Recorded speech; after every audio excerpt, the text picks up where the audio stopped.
Welcome to Bucs Insider Live. Casey Phillips here with senior writer and editor Scott Smith, and we are doing a very special Creamsicle version of our show. We got the memo. We did, which I love. We didn't even have to send a memo. We just showed up and we were like the Spider-Man meme. Like, look at you, look at this. I mean, obviously we had to do this today because unless you've been living under a rock, you know that the Creamsicle jerseys were announced yesterday. We've known they were coming for a long time, but we just hadn't seen them. Look at this majestic video. First of all, shout out to our whole production team.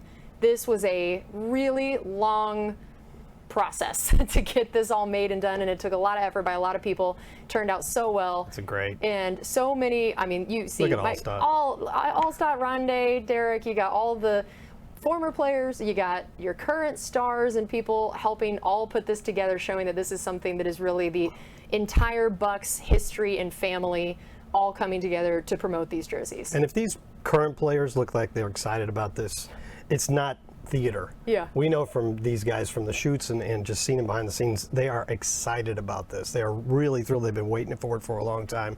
Levante David actually got to wear it once, but none of these other guys have worn it before. Yeah, they really were excited. I remember on the asset shoot day, in particular, the reaction I remember is Carlton Davis, and I know we have it on video, so I don't know if now that the jerseys are out, we might be putting that out. We'll see. But he basically acted like he was fainting. Yeah. Like he was so excited about it.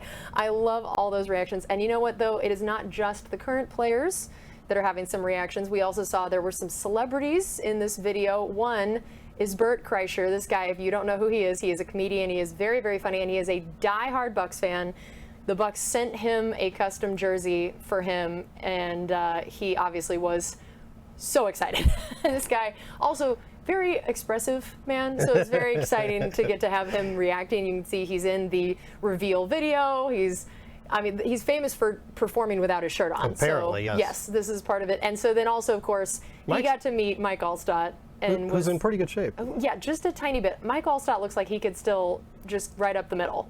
Jeez, that guy's been working out a tiny bit. Bert was basically saying, and we have a video of it, that he's like, you know what, our stomachs basically are the same. They look basically, he said, Alstott just shaves his. He said that was the only difference. They're both very striking. Yes, so we loved that. And then also right before the release, Luke Combs was performing in Tampa, and we saw that he was also excited about the Creamsicles, that he rocked the hat while he was up there performing in Raymond James Stadium, which was very cool.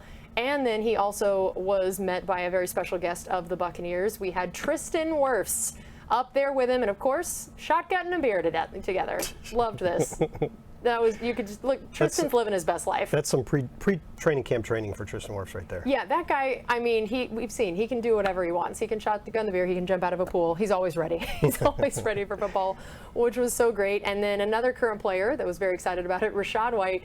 I love this guy. He's excited about everything. He's at everything. And he was tweeting, even like counting down the minutes to the release. He could not wait for it, was so pumped when he was trying it on, and so we had to give him a shout out because he had been so excited in his #1 Creamsicle His jersey. new number. His new number. There's a good look and at it. And his new spot in the Buccaneers backfield. That is very true. And then it's a good segue into NFL Network. Good Morning Football did a breakout star second-year player segment, and they talked about Rachaad, which I think we would all here agree with. Yeah, the good thing about this prediction is that, for one thing, he's going to have the opportunity. He played in about 49% of the offensive snaps last year. He'll probably get more like 75% this year, especially if he shows like he did in college that he can be a special producer with in the passing game, getting the ball out in space and making guys miss. So I think that's a good pick on their part. Yeah, I agree with that. And now it is time for our weekly trivia segment. So what do you have for us today? Which also pays homage to our topic of the day. I would expect nothing less. The trivia question for today is only 2 players in Buccaneers franchise history have played in at least 50 regular season games in both the orange and white uniforms and the current red and pewter uniforms. Can you name those 2 guys? Ooh, interesting. Have you thought about this one at all? I thought about it a little bit, but again, as you know, I'm not really great at the the older Bucs trivia. Right. I like it to be in the previous 8 seasons that I have been a part of. But we'll see if anybody else out there has Throw out some names. Yep. So even if you don't know both, if you know anything, just throw out some suggestions. If you have your answer underneath our Facebook Live video, that's where we're going to poll from. So again, if you have some ideas or suggestions, throw it underneath our Facebook Live video, and we will try to show some of those later in the show. So now we know, again, the Creamsicle, the big news of the day, but we are also so close to training camp. The dates have been announced. So if you haven't seen all that, head to Buccaneers.com, where you can see the general opening day for fans. You can see the Women of Red Day, the military day. There's a night practice, a lot of really cool things, which is going to be great. So we thought we'd also look at a little bit of some of these battles that people are going to be excited to watch in training camp when they come out to see. Yeah, we're just about 2 weeks away from training camp. I think 2 weeks from now they'll be practicing. The first open practice is until the 30th, but when they get there, there's going to be some battles that are going to pick up in earnest. Now, this is all not binary. Not all these things really are as black and white in this. It's not necessarily one versus two. There could be other people in the mix, but obviously the big one is Baker Mayfield and Kyle Trask battling to be the starting quarterback. Another one everybody's going to be looking at is with Rachaad White moving into the #1 role. You generally in the NFL don't use one guy as a bell cow back anymore, so there's surely going to be a second guy that's going to have the next biggest role. Is it going to be Keyshawn Vaughn in his 4th year, the last year of his contract, or Chase Edmonds, the veteran who's had some good seasons and can catch passes really well? So that's one. Wide receiver 4, if you consider Russell Gage the 3, presuming he's healthy heading into camp. Is it Trey Palmer as a guy that can stretch defenses? Is it Devin Tompkins, who kind of is a versatile guy and also might help you on kick returns, which Trey Palmer might too? Beyond that, it's a lot of really young guys. Cornerback 3, this is the one that's a little bit hazy because Zion McCollum I see what you did there. Oh, I didn't even do it on purpose. Look at that. You're just already so into the dad joke mode that you do it I on will accident. admit that, but I guess I generated them without even trying. Yep, I like that. Josh, Zion McCollum may or may not be in the mix for that nickel role, but third cornerback could also mean who's your third guy in if one of your 2 outside guys isn't playing. D. Delaney might be in the role for running for the slot job too, but who's the guy that you would consider third on your depth chart? Is it the rookie who's kind of versatile, might play in the slot? Is it Zion McCollum, who has a little bit of experience and is a bigger guy that could play on the outside? And then that 4th guy in the rotation, if you consider it to be Joe Tryon, Shainka, Shaq Barrett, and Anthony Nelson as the first 3, you got 2 draft choices. The 3rd round pick, Yaya Diaby, or the 6th round pick, Jose Ramirez. Both of them have a lot of traits. Both of them, need to get a little bit more polished. Which one will show up the most in training camp to be that guy who's 4th in the rotation?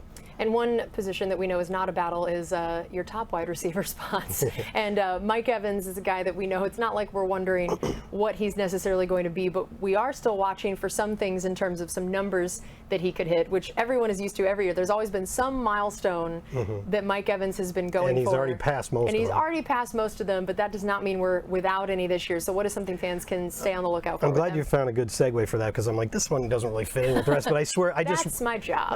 I just ran across this note in the NFL's new record and fact book. I didn't know this one before a couple of days ago, so I got to throw this one out there, because everybody knows that Mike Evans has already set an NFL record by getting at least 1,000 receiving yards in the first 9 seasons of his career. And if he gets another one, he'll be at 10, which is one short of Jerry Rice's overall record. But I did not realize that he actually already has a record for the most consecutive seasons to start a career with at least 60 catches. And if you think of all the great receivers that have been out there, Jerry Rice, all the others. Yeah, just everybody. There's so many. None of them, other than Mike, have gotten 9 straight seasons to start their career with at least 60 catches, which was shocking to me. Well, and here's especially the other guys on the list. When Mike is not the guy that necessarily is just your little slot guy that's getting a lot of quick little hits, that he's, a lot of times running deeper routes or more challenging routes or things that are not as high of a percentage as some other guys that maybe are getting some slightly easier catches, maybe not as many yards. Sure, like or a Jarvis Landry type. Right, and so that I think makes it even more impressive that, to me, probably going for harder catches, he is still one of the only people to have that many. Well, part of that is he really quietly, and I don't think people give him enough credit for this, has a lot of versatility to his game. He can really do just about anything. I know that he doesn't play a ton in the slot, but he could do it, and he can win at all 3 levels of the field. And I've been talking to some people that think this could be not a breakout year for him, obviously, or even a rebound year, because he has nothing to rebound from. But if you look at his stats in the Tom Brady era, when the Buccaneers had a million weapons and Tom Brady was getting rid of the ball really quickly, Mike Evans was still usually your first or second leading receiver, but his numbers were a little bit down from the previous years. with this new offense and these new quarterbacks, we'll probably have some more longer developing plays, which should lead to more opportunities for Mike Evans to get downfield. That would be really exciting for sure. And all right, so now it is time for our trivia answer. Okay. Tell us what we have here. Well, if you had to think about this, you had to think of a guy who maybe started in the the early 90s and then crossed over. But actually, the number one answer is David Moore, because he came back after a couple of years in Buffalo and played until about 2007. So David Moore is one of them with 66 games played in the original uniforms and 124 in the pewter. And then John Lynch, who was drafted in '93. So we had 4 years, I think, with the original uniforms, and then played for quite a long time after that. He had 56 in the original and 108. And I was surprised when I looked this up that those were the only two, because my immediate thought was Tony Mayberry and Paul Gruber, who basically their careers straddled the entire 1990s. But the pewter uniforms began in '97 and went to '99, and that's only 3 seasons, which back then was a maximum of 48 games. Yeah. So they both had 48 games played. They didn't make 50. Oh, that's so interesting. Regular season only. Yes, regular season. Because they did get a couple playoff games. That's great. I like that trivia question. That was good. All right, well, thank you guys so much for joining us on our Creamsicle edition of Bucs Insider Live. We'll be back here next week, again, getting you ready for everything you need to know in training camp.